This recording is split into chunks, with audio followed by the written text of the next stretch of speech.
जी अस्सलाम वालेकुम, क्या हाल है? आप सब लोग खैरियत से हैं? इमरान खान साहब का साइफर का केस चल रहा है। कल जज साहब ने अटक जेल के अंदर ही हेयरिंग की थी और वहां इमरान खान साहब को 13 सितंबर के लिए जुडिशल रिमांड पे उसी जेल में महबूस रख दिया गया था। क्या अब इमरान खान साहब 16 सितंबर से पहले पहले जेल से बाहर निकल सकते हैं या नहीं निकलेंगे, ये हम आपको आज के वीलॉग में बताएंगे। और क्या इमरान खान साहब जो है उनकी रिहाई मुमकिन है या नहीं है? क्या इमरान खान साहब इलेक्शन लड़ सकेंगे या नहीं लड़ पाएंगे, ये भी हम आपको आज के वीलॉग में बताएंगे। और इकॉनमी की सूरत हाल ये है कि जो वज़ीर ख़जाना है हमारी शमशाद अख्तर साहिबा, उन्होंने अपने हाथ तकरीबन उठा लिए हैं और उनका ये कहना है कि मुझे अंदाज़ा नहीं था कि हालात इतने ख़राब होंगे। और इनकी एक मशीर ख़जाना जो है डॉक्टर वक़ार उनका नाम है, तो उनके साथ भी लड़ाई शिद्दत अख्तियार करती जा रही है। तो बजाय इसके कि पाकिस्तान की इकानमी को सहारा दिया जाए, इन्होंने आपस में लड़ना शुरू कर दिया है। और इसके साथ साथ पेट्रोल की कीमतों में भी इजाफा हो रहा है, मैं आपको पहले बता रहा हूँ। और इस इजाफे को आम आदमी कैसे बर्दाश्त करेगा, ये भी हम आपको आज के वीलॉग में बताएंगे। साइफर केस से पहले यह महसूस होता था कि तोशाखाना एक ऐसा केस है जो इमरान खान साहब की जिंदगी में इनकी जान नहीं छोड़ेगा। लेकिन अब यूं महसूस होता है कि साइफर का केस ऐसा केस है कि जो इमरान खान साहब का पीछा नहीं छोड़ेगा, क्योंकि उसकी वजह यह है कि ये वो केस है जिसमें इमरान खान साहब के बाकायदा इतराफ़ी बयानात मौजूद हैं। तोशाखाने में इमरान खान साहब ने कभी कोई बात नहीं की थी सिवाय एक बात के कि मेरे तोहफे थे, मेरी मर्जी, मैं उन्हें बेचूं या ना बेचूं। इसके अलावा किसी जगह पर उन्होंने तोहफों को ना ऑन किया था, ना उनकी फ़रोख्त के बारे में बात की थी। लिहाजा वहाँ पर एक सन्नाटा, एक खामोशी या एक अंधेरा मौजूद था। लेकिन साइफर के मामले में इमरान खान साहब बाकायदा क्लेम कर चुके हैं, वो बता चुके हैं कि मेरे पास साइफर की कापी थी और फिर वो कहीं गुम हो गए। और फिर उन्होंने, क्योंकि जलसे में आपको याद होगा कि 27 मार्च को उन्होंने एक अवामी जलसे में कहा था कि ये वो ख़त है, ये वो धमकी है जो अमेरिका ने मुझे दी थी, और इसमें उन्होंने कहा था रजीम तब्दील करो। और वो सब कुछ इमरान खान साहब अपने मुँह से बोल चुके हैं। और उसके बाद फिर आपको याद होगा कि एक ऑडियो लीक हुई थी जिसमें इमरान खान साहब अपने प्रिंसिपल सेक्रेटरी आज़म खान से कह रहे थे कि ये तो बहुत अच्छी चीज़ हमारे हाथ लग गई है, अब इन पे हम खुलकर खेलेंगे। फिर वो असद उमर साहब को कोई इंस्ट्रक्शन दे रहे हैं, फिर शाह महमूद कुरैशी साहब को इंस्ट्रक्शन दे रहे हैं, फिर ये बता रहे हैं आज़म खान साहब उन्हें कि हम नेशनल सिक्योरिटी कमेटी की मीटिंग बुलाते हैं और उसमें क्योंकि मिनट्स लिखना मेरी जिम्मेदारी है तो वहाँ पे हम इसको मैनिपुलेट कर लेंगे। तो ये सारी चीज़ें अब क्योंकि रिकॉर्ड का हिस्सा बन चुकी हैं, तो इससे इमरान खान साहब के लिए पीछे हटना मुमकिन नहीं रहेगा। लेकिन इसके बावजूद कल जब साइफर का केस चला तो ज़ाहिर है वो इन कैमरा इजलास था जो पब्लिक नहीं किया गया था, और उसमें इमरान खान साहब की तरफ से 6 वकला पेश हुए थे। और जज साहब जो खसूसी जज अदालत के जज हैं, उन्हें बाकायदा इस्लामाबाद से अटक जेल पहुंचाया गया था और वो खुद उन्होंने फैसला किया था वजारत दाखिला के साथ मिलकर कि अब अटक जेल के अंदर ही अदालत लगा करेगी। तो जब वो वहाँ पे तशरीफ़ ले गए और 6 वकला इमरान खान साहब के वहाँ पेश हुए, तो जज साहब ने वकला से सवाल किया कि आप ये बताएं कि आप साइफर से रिलेटेड हर वक्त कुछ ना कुछ कहते रहते हैं, तो मुझे ये बताएं कि मेरा काम क्या है। मेरा काम है, मुझे एक डेजिग्नेट केस किया गया है और मुझे एक खसूसी अदालत का जज बनाया गया, तो क्या मैं ये केस ना सुनूं? क्या मेरे पास अहलियत की कमी है? जब मैं इंसदाद दहशतगर्दी में केस सुन रहा हूँ तो इस केस को मैं क्यों नहीं सुन सकता? फिर उन्होंने ये भी कहा कि आप जो बयानात बाहर दे रहे हैं, तो मुझे ये बताएं कि क्या आपको वक्त पे नहीं बताया गया था? जब आपको बताया गया था, जब आपको नोटिस दिए गए थे, जब आपको बुलाया गया था, तो फिर आप मज़ीद क्या चाहते हैं? तो वकला के पास वहाँ पे कोई क्लियर जवाब नहीं था। और उसके बाद ज़ाहिर है उन्होंने फौरी तौर पर जुडिशल रिमांड दे दिया और 13 सितंबर की तारीख रखी, जो ज़ाहिर है चीफ जस्टिस ऑफ पाकिस्तान की रिटायरमेंट से 3 दिन पहले की है। और मैं कल आपको एक वीलॉग में बता भी चुका था कि एक जुडिशल रिमांड जो मिलेगा वो लंबा मिलेगा, कोई बहुत छोटा नहीं मिलेगा। अब 14 दिन के लिए शाह महमूद कुरैशी साहब जुडिशल रिमांड पे हैं और फिर 13 दिन के लिए इमरान खान साहब। तो पार्टी के दोनों जो बड़े हैं, एक चेयरमैन साहब हैं, एक वाइस चेयरमैन साहब हैं, दोनों एक ही केस में इस वक्त जेल के अंदर महबूस हैं। तो अब इस सारी सूरत हाल को देखा जाए तो मुझे नहीं लगता कि इमरान खान साहब की जान को बहुत जल्दी छूट सकती है, क्योंकि ये केस बड़ा ट्रिकी है और इसके अंदर बहुत सारी नई नई चीज़ें अब आने वाले दिनों में आएंगे। जैसे कि इमरान खान साहब के वकला ने मुख्तलिफ अदालतों में दरख्वास्तें दे रखी हैं। उन्होंने 3 दरख्वास्तें तो उन्होंने इसी खसूसी अदालत में दे रखी है, और उसमें एक उन्होंने कहा कि इस केस को ओपन किया जाए ताकि पब्लिक आ सके, पब्लिक सुन सके।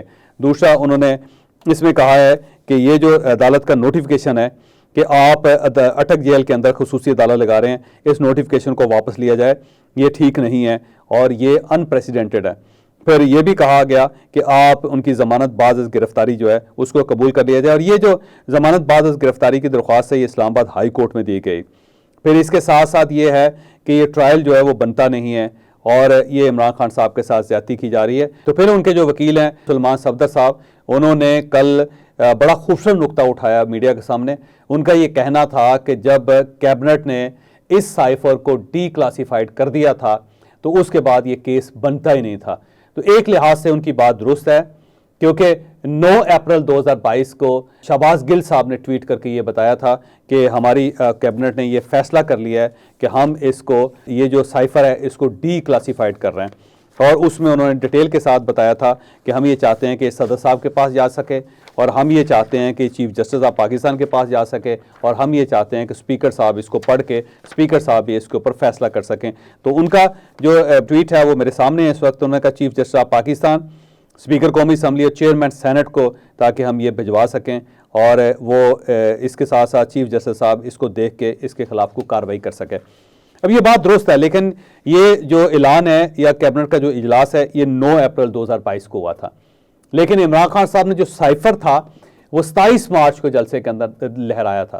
लिहाजा जब वो लहराया गया था, जब उसकी बात की गई थी, जब उसका जिक्र किया गया था, तो उस वक्त तक कैबिनेट ने इसे डीक्लासीफाइड नहीं किया था। तो इसका ज़ाहिर है इमरान खान साहब के पास कोई जवाब नहीं होगा। दूसरा, अगर इसे डीक्लासीफाई कर भी दिया गया था तो तब भी सिर्फ 4 लोगों के लिए किया गया था, जिसका जिक्र इमरान खान साहब के उस वक्त के चीफ ऑफ प्रोटोकॉल कर रहे हैं।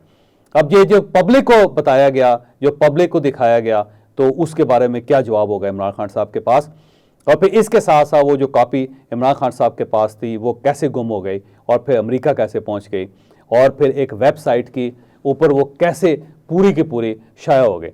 तो अब ये बहुत ज़्यादा सवालात हैं जो इमरान खान साहब को जिनके जवाब देने पड़ेंगे, क्योंकि शाह महमूद कुरैशी साहब की तरफ से जवाब ये है कि जी हमने एक कॉपी दी थी जो इमरान खान साहब के पास थी, उसके बाद मेरी तरफ से कोई एक फ़िक्रा भी या एक लफ्ज़ भी नहीं बोला गया। असद उमर साहब का ये कहना था कि देखें जी मैं गैर मुतल्लका आदमी था, लेकिन ज़ाहिर है मैं इमरान खान साहब के साथ होता था, तो खान साहब अगर मुझे कुछ कह देते थे तो मुझे उस पर अमल करना पड़ता था। आज़म खान साहब की गवाही आपके पास है, फिर यहाँ पे 2 साबिक सेक्रेटरी खारजा भी इसमें शामिल हैं, उनसे भी पूछा जाएगा, और इसके अलावा कुछ और लोग हैं जो इस सारे केस के अंदर कहीं ना कहीं गवाही देंगे। तो ये केस जो है ये इमरान खान साहब के गले की हड्डी बनने वाला है, इससे इतनी आसानी से इनकी जान नहीं छूटेगी। और ये याद रखें कि इसमें अगर इस्लामाबाद हाई कोर्ट इन्हें ज़मानत दे भी देती है तो तब भी 2 और केसेस हैं जिनमें इमरान खान साहब की गिरफ्तारी तकरीबन तैयार है। तो अगर किसी जगह पे रियासत को ये महसूस हुआ कि इमरान खान साहब को कोई रिलीफ मिल रहा है तो फौरी तौर पे इनकी दोबारा गिरफ्तारी डाल दी जाएगी। तो इमरान खान साहब के बारे में मेरा ज़ाती ख्याल है कि जब तक वो मामला सेटल नहीं होते या जब तक इलेक्शन पाकिस्तान के अंदर नहीं होते उस वक्त तक इमरान खान साहब को जेल में ही रहना पड़ेगा। अब अल्लाह ताला कारसाज है, अल्लाह ताला कोई ना कोई सबब किसी न किसी वक्त लगाते ही रहता है। हो सकता है इमरान खान साहब की किस्मत यावरी करे और इनको कहीं ना कहीं से कुछ सपोर्ट मिल जाए और ये इलेक्शन से पहले जेल से बाहर आ जाएं, लेकिन सरेदस ये होता हुआ नज़र नहीं आता। और अब मैं वज़ीर ख़जाना शमशाद अख्तर साहिबा की तरफ आता हूँ। ये बहुत ही समझदार इकोनॉमिस्ट हैं, इसमें कोई शक नहीं। ये गवर्नर स्टेट बैंक भी रही हैं, फिर पिछली जो केयर टेकर गवर्नमेंट थी उसमें भी वज़ीर ख़जाना थी, और वेल लिंक्ड खातून है और बहुत ही ज़हीन है, इसमें कोई शक नहीं, तजर्बा भी बहुत ज़्यादा है। लेकिन जब ये वज़ीर ख़जाना बनी तो पहले दिन ही इनकी जो मशीर ख़जाना है डॉक्टर वक़ार साहब, जो पहले सेक्रेटरी ख़जाना भी रहे हैं और इनके बारे में मशहूर है कि ये साग डार साहब के बहुत करीब हैं, इनके साथ शमशाद अख्तर साहिबा की लड़ाई शुरू हो गई। बल्कि शमशाद अख्तर साहिबा ने पहले दिन ही जब वो अपने दफ्तर में पहुंची तो उन्होंने अपने दफ्तर में ऑर्डर कर दिया कि डॉक्टर वक़ार को इस दफ्तर से निकाल दिया जाए, और उसके बाद फिर उनके कमरे को ताला लगा दिया गया। तो डॉक्टर वक़ार साहब जो हैं वो अब प्राइम मिनिस्टर ऑफिस में बैठते हैं, वो वजारत ख़जाना में नहीं बैठते, और ना उनके पास कोई फाइल जाती है ना उनसे कोई मशवरा लिया जाता है। तो एक डेड लॉक दोनों के दरमियान इस वक्त मौजूद है, और इस डेड लॉक को ज़ाहिर आने वाले दिनों में कई तरीके से रीड किया जा रहा है कि जब 2 ख़जाना के लोगों की आपस में टॉकिंग टर्म्स नहीं हैं तो फिर ख़जाने को या इस किस्म के मामलात को कैसे चलाया जा सकेगा, फिर इकॉनमी का क्या बनेगा। इसके साथ साथ कल सेनेट में शमशाद अख्तर साहिबा को बुलाया गया था, सेनेट की खसूसी कमेटी है इकॉनमी पे, उसके चेयरमैन सलीम मांडवी वाला साहब हैं। तो इससे पहले भी शमशाद अख्तर साहबा को एक हफ़्ते पहले बुलाया गया था सेक्रेटरी समेत, लेकिन उस मीटिंग में ना शमशाद अख्तर साहबा तशरीफ़ लाई थी और ना उनके सेक्रेटरी तशरीफ़ लाए थे। तो उस पर ख़ासी रिजर्वेशन थी कमेटी की कि अभी आपने सिर्फ हल्फ उठाया है और आपने चार्ज लिया, लेकिन आपने शुरू में सेनेट को ओबे करने से इनकार कर दिया। तो एक डिसप्लेयर कमेटी की तरफ से गया था, जिसके बाद शमशाद अख्तर साहबा ने कहा था कि मैं नेक्स्ट जो मीटिंग होगी उसमें आऊँगी। तो जो नेक्स्ट मीटिंग हुई वो कल हुई और उसमें शमशाद अख्तर साहबा भी आई और उनके सेक्रेटरी साहब भी आए। यहाँ पे एक और दिलचस्प तब्दीली ये आई कि उस कमेटी में पहली मरतबा आज़ाद कश्मीर के प्राइम मिनिस्टर भी आए और उन्होंने बाकायदा चेयरमैन साहब से रिक्वेस्ट की थी, सलीम मांडवी वाला साहब से, कि मैं भी कुछ इशू हैं जो लेके मैं आपकी कमेटी में आना चाहता हूं। तो फिर उनको भी बुलाया गया था, वो भी वहाँ पे मौजूद थे। जब शमशाद अख्तर साहबा से पूछा गया कि इकॉनमी की सूरत हाल क्या है, तो उन्होंने 3 चीज़ें बताई। पहली तो उन्होंने ये बताया कि हम क्योंकि शॉर्ट टर्म के लिए आए हैं और हमारे हाथ बंधे हुए हैं, हमको बहुत ज़्यादा बड़ा काम नहीं कर सकते। दूसरा उन्होंने ये कहा कि मैं इस पोजीशन के लिए ज़हनी तौर पर तैयार नहीं थी, मैं वज़ीर ख़जाना नहीं बनना चाहती थी, मुझे मजबूरी में ये पोजीशन संभालनी पड़ी। और तीसरी चीज़ उन्होंने ये बताया कि मैं जब मिनिस्ट्री में आई और मैंने जब चीज़ों का जायज़ा लिया तो मुझे पता चला कि पाकिस्तान के माशी हालात जितने बाहर ख़राब नज़र आते हैं, अंदर उससे कहीं ज़्यादा ख़राब हैं। बल्कि उनका ये भी कहना है कि पाकिस्तान की इकॉनमी को हम सब ने मिल के बुरी तरह बर्बाद किया है और इसे संभालने के लिए अब हमें कुछ बड़े स्टेप्स लेने पड़ेंगे।